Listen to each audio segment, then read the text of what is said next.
Assalamualaikum warahmatullahi wabarakatuh. Perkenalkan, nama saya Rike Eko Saputra dari kelas Teknik Elektronika 1C. Di sini saya akan menjelaskan sedikit dari transistor bipolar, tugas dari rangkaian elektronika. Oke, langsung saja ke materinya. Itu yang pertama ada grafik kurva karakteristik. Untuk membuat transistor menghantar, pada masukan basis perlu diberi tegangan. Besarnya tegangan harus lebih besar dari VBA, 0,3 untuk germanium dan 0,7 untuk silikon. Dengan mengatur IB lebih besar dari IC per B, kondisi transistor akan menjadi jenuh seakan kolektor dan emitor short circuit.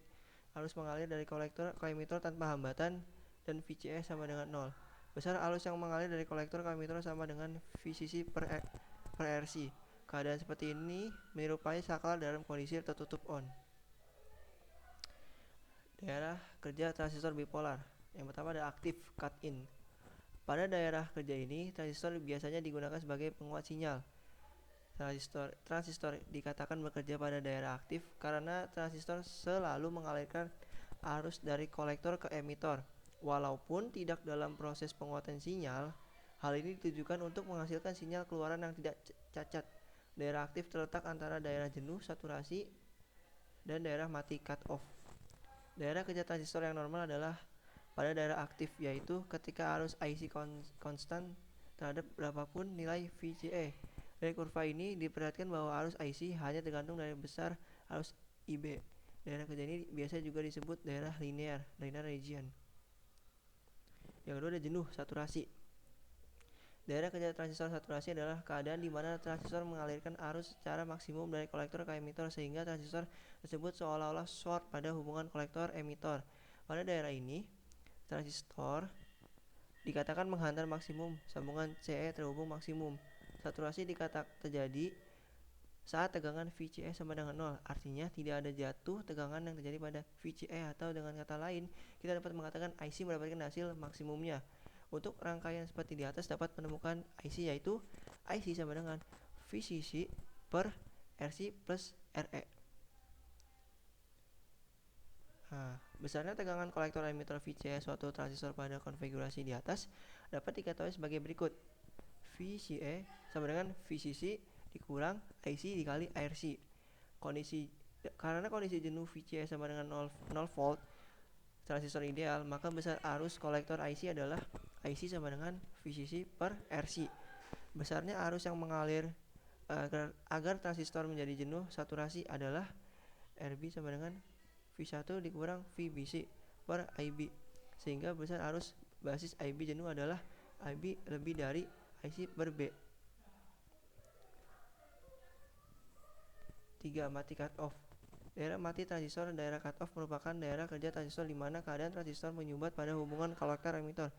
Daerah cut off sering dinamakan sebagai daerah mati karena pada daerah kerja ini transistor tidak dapat mengalirkan arus dari kolektor ke emitor. Pada daerah cut off, transistor dapat dianalogikan sebagai saklar terbuka pada hubungan kolektor emitor. Daerah mati transistor. Daerah cut off merupakan daerah kerja transistor di mana keadaan transistor menyumbat pada hubungan kolektor emitor. Daerah cut off sering dinamakan sebagai daerah mati karena pada daerah kerja ini transistor tidak dapat mengalirkan arus dari kolektor ke emitor. Pada daerah cut off, transistor dapat dianalogikan sebagai saklar terbuka pada hubungan kolektor emitor. Seperti pada gambar. Besarnya tegangan antara kolektor dan emitor transistor pada kondisi mati atau cut off adalah VCE sama dengan VCC dikurang IC dikali RC. Karena kondisi mati IC sama dengan 0, transistor ideal, maka VCE sama dengan VCC dikali RC. Besar arus basis IB adalah IB sama dengan IC per beta. IB sama dengan 0. Konfigurasi transistor bipolar. Kurva karakteristik input CB. Kurva karakteristik input CB ini menyerupai kurva dioda saat dibias maju. Ini terjadi saat persambungan emitor basis mendapat bias maju. Saat VBA sekitar 0,7 volt, tegangan cut-in arus IE akan naik dengan cepat. Perubahan tegangan VCB dan 1 volt ke 20 volt mempunyai pengaruh yang sangat sedikit terhadap kurva. Sehingga secara pendekatan dapat dikatakan bahwa arus emitor hanya dipengaruhi oleh tegangan VBA. Di samping itu, karena bentuk kurvanya hampir tegak lurus, maka pada saat transistor aktif tegangan VBA bisa dianggap sebesar 0,7 volt. Konfigurasi transistor bipolar. Kurva karakteristik output CB. Kurva karakteristik output menggambarkan hubungan antara arus output IC dengan tegangan output VCB untuk berbagai variasi arus input IE. Dalam hal ini, arus IE disebut sebagai parameter. Konfigurasi transistor bipolar. Kurva karakteristik input CE. Kurva karakteristik transistor konfigurasi emitter bersama CE untuk transistor NPN. Kurva ini menunjukkan hubungan antara arus input IB dengan tegangan input VBE untuk berbagai variasi tegangan output VCE. Dalam hal ini, VCE disebut parameter. VBE sekitar 0,7 volt. Transistor dianggap bekerja pada daerah aktif. Hal ini terlihat bahwa arus IB bergerak naik dengan cepat, dan perubahan tegangan VCE juga tidak begitu mempengaruhi kurva ini. Konfigurasi transistor bipolar. Kurva karakteristik output CE. Kurva ini menunjukkan hubungan antara output dengan tegangan output VCE untuk berbagai variasi harga arus IB. Dalam kurva ini juga terlihat adanya 3 daerah kerja, yaitu aktif, saturasi, dan cut off. Kurva karakteristik input CC. Karakteristik inputnya adalah kurva yang menunjukkan hubungan antara arus basis IB dan karakter basis tegangan VCB di VCE konstan. Metode penentuan karakteristik tegangan yang cocok diterapkan antara emitter dan kolektor. Next to tegangan input VCB meningkat pada sejumlah langkah dan nilai-nilai yang sesuai IE. Arus basis diambil pada sumbu Y dan tegangan input diambil pada sumbu X. Gambar menunjukkan dari karakteristik input pada berbagai tegangan kolektor emitter.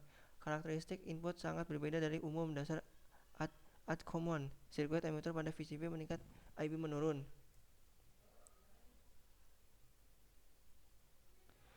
Kurva karakteristik output CC. Karakteristik outputnya adalah kurva yang menunjukkan hubungan antara L arus emitter dan tegangan kolektor emitter. Metode menentuan karakteristik output dengan menyesuaikan input IB arus yang tepat dipertahankan. VCB berikutnya meningkat di sejumlah langkah dari nilai 0 dan sesuai IE. Arus emitter diambil pada sumbu Y dan tegangan kolektor emitter diambil pada sumbu X. Karakteristik output common kolektor identik dengan rangkaian emitter umum. Karakteristik gain arus untuk berbagai nilai VCE juga mirip dengan rangkaian emitter umum. Cara kerjanya saat mic bergetar. Karena ada suara, maka akan menghasilkan arus bolak-balik yang lemah. Arus bolak-balik ini kita sebut sinyal, akan mengalir ke basis transistor. Sinyal yang lemah ini yang masuk ke basis transistor bolak-balik, artinya naik turun seperti gelombang sinus. Karena arus basis ini labil, maka arus dari kolektor ke emitter pun labil, kadang besar kadang kecil, namun masih pada frekuensi yang sama. Yang berbeda adalah amplitudonya. Kenapa? Misalkan saat arus naik, tegangannya berubah dari 0 volt ke 0,2 volt ke 0,25 volt ke 0,30 volt dan seterusnya sampai ketika berada di puncak turun lagi. Karena tegangan dari basis kecil, maka kolektor pun akan mengalirkan arus yang kecil. Kalau tegangan basis lebih besar, maka arus dari kolektornya pun akan lebih besar. Meski begitu, hasil dari rangkaian ini masih belum kuat sehingga menggunakan earphone. Itu saja yang bisa saya jelaskan dan saya sampaikan. Jika ada kekurangan dalam penjelasannya, saya mohon maaf. Saya juga masih banyak belajar. Wabillahi taufiq wal hidayah. Wassalamualaikum warahmatullahi wabarakatuh. Terima kasih.